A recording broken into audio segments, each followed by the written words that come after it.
बात थीम वगैरह वापस आए। निकुल सर बहुत बहुत शुक्रिया, थैंक यू वेरी मच। जैसे अभी आप थोड़ी देर पहले ही बता रहे थे कि वित्त मंत्री थोड़ी फंसी हुई हैं, वो किस चीज़ में फंसी हुई हैं सर? देखिए सैटरडे मॉर्निंग सूट पहनना एक नया एक्सपीरियंस है। सबसे पहले एंजॉय सभी कर रहे हैं, सब सूट पहन करके बैठे हैं, मजा आ रहा है। It better be worth it. सबसे पहले तो मैं सोच रहा हूँ सर फील ही कहाँ हो रहा है सैटरडे? मतलब ब्रोकरेज वाले भी बैठे हैं, फील ही नहीं हो रहा जो सैटरडे संडे काम नहीं करते सब ब्रोकरेज में बैठे हुए। बॉम्बे की मैं जब 6:30 बजे ना ट्रैफिक मतलब ये क्या हो गया, फिर याद है मार्केट खुला है। आज मार्केट खुला है। आज से ज्यादा टेंशन है, कल की भी है, कल भी तो आना है। और भैया रात को ट्रम्प टैरिफ देगा, मुझे उसकी ज्यादा टेंशन है। लोग जो बात कर रहे हैं कि असली गेम तो होगा टैरिफ जब आएंगे। व्हाइट हाउस ने ऑलरेडी बोल दिया है। हालांकि एक्सपेक्टेड ही है सर, वो पहले ही बोल चुके थे, कुछ उसमें नया नहीं आया है। बजट में भी नया कुछ नहीं आया। ये आपको देखिए, आप बजट में वो फंसी हुई बात जो आप बता रहे थे, कहाँ पे चैलेंजेस क्या है? मतलब इकोनॉमी में क्या चाहिए?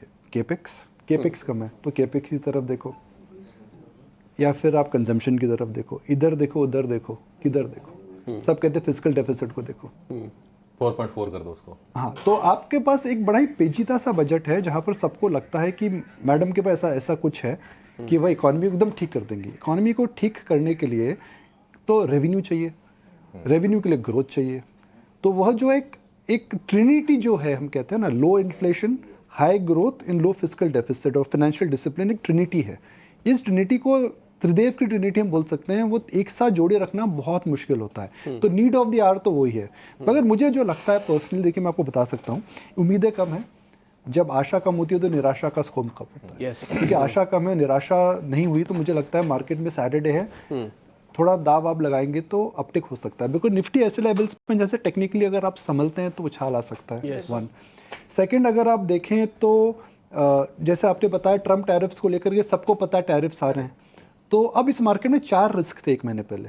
अर्निंग्स जो इतनी खराब नहीं है, कुछ खराब है कुछ अच्छे, बट एग्रीगेट ऐसा नहीं है कि ओवरऑल ठीक है, ग्रोथ है, सरप्राइजेस ज्यादा है। सेकंड था फेड, वहां से कुछ नहीं निकला। आज है बजट और फिर है टैरिफ। तो टैरिफ में हमें पता है क्या होगा, बजट में अंदाजा लगा सकते हैं क्या आ सकता है, और अर्निंग्स हो चुकी है, बचता है आरबीआई। तो मेरा पर्सनल मानना है कि मार्केट के लिए RBI is more important than budget, because RBI में आपको रेट कट और लिक्विडिटी के बारे में पता लगेगा। बजट में नया कुछ आ जाए तो of course that could turn out to be an trigger event. दो चीज़ हो सकती हैं। 2021 के बजट के बाद इस मार्केट में बड़ा परिवर्तन आया था, क्योंकि सरकार ने परसेंटेज ऑफ जीडीपी जो कैपिटल एक्सपेंडिचर की होती है उसको बढ़ा दिया था। हम वो 1.5% रखते थे, अब वो है 3.5%। तो आपकी जीडीपी का जो टोटल कंट्रीब्यूशन है वो एक्सपेंडिचर में 1 से 3.5 नहीं हुआ, 3 गुना हो गया। 1 से 3.5 आप परसेंटेज में देखेंगे तो बढ़ती जीडीपी में 3 गुना हो गया जी। वो 100 रुपये का 300 रुपये बहुत बड़ा मूव था।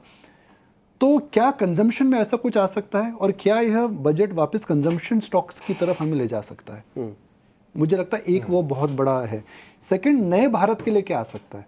डिजिटल इंडिया, स्टार्टअप्स उनके लिए क्या आ सकता है? तीसरा गोल्ड, हम बात नहीं कर रहे हैं डिम्पी, गोल्ड का इंपोर्ट हिंदुस्तान में बढ़ चुका है। आपने गोल्ड पे ड्यूटी लगाई और फॉरेन करेंसी को जाने से रोका।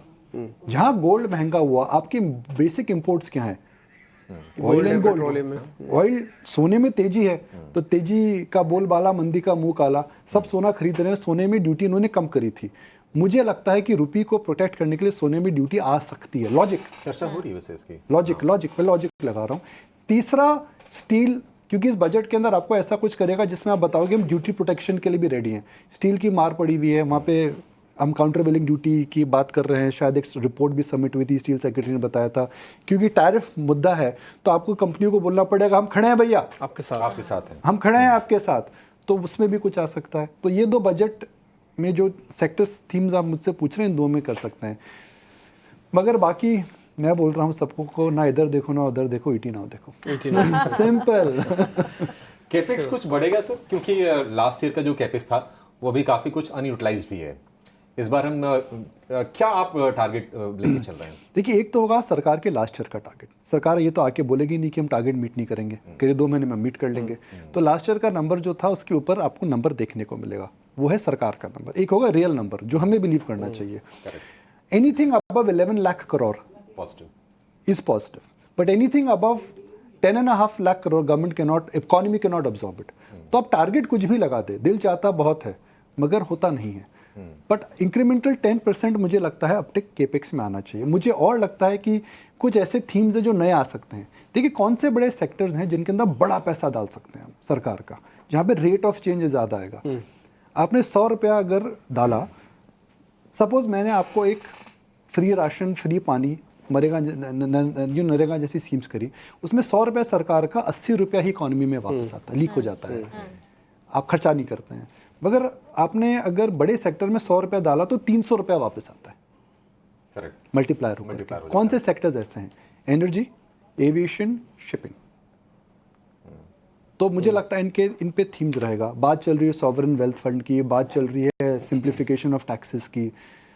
एक चीज़ तो मैं बता सकता हूँ कि हम कहते हैं ना जी, एक हिंदी में हम बोलते हैं कि इस इंसान की पर्सनालिटी कैसी है। हम कहते हैं ना जी, डिम्पी जी की कैसी पर्सनालिटी बताओ, हंसने से आ जाए, जॉली है पर्सनालिटी है वो। तो ना निर्मला सीतारमन जी के बजट की एक पर्सनालिटी है, क्रिस्प होते हैं, छोटे होते हैं, इफेक्टिव होते हैं, और इनके अंदर कोई फाइन प्रिंट के अंदर गोल मोल टोल मोल नहीं होता है। तो इनके बजट्स की पर्सनालिटी है। उनका 8वां बजट है, 8वां बजट है। तो उनके आप 8 के 8 बजट देखेंगे, उनकी पर्सनालिटी है। वो पर्सनालिटी को अगर मैं देखूं तो उस पर्सनालिटी को देख करके मुझे लगता है कि इफेक्टिव बजट आएगा। बिल्कुल। एफआईआई क्या देख रहे हैं सर? 4.5 का फिस्कल डेफिसिट देख रहे हैं, कैपेक्स में थोड़ा सा ऊपरी 11-12 लाख करोड़ का कैपेक्स देख रहे हैं, या फिर पर्सनल टैक्स में कुछ रियायत देख रहे हैं?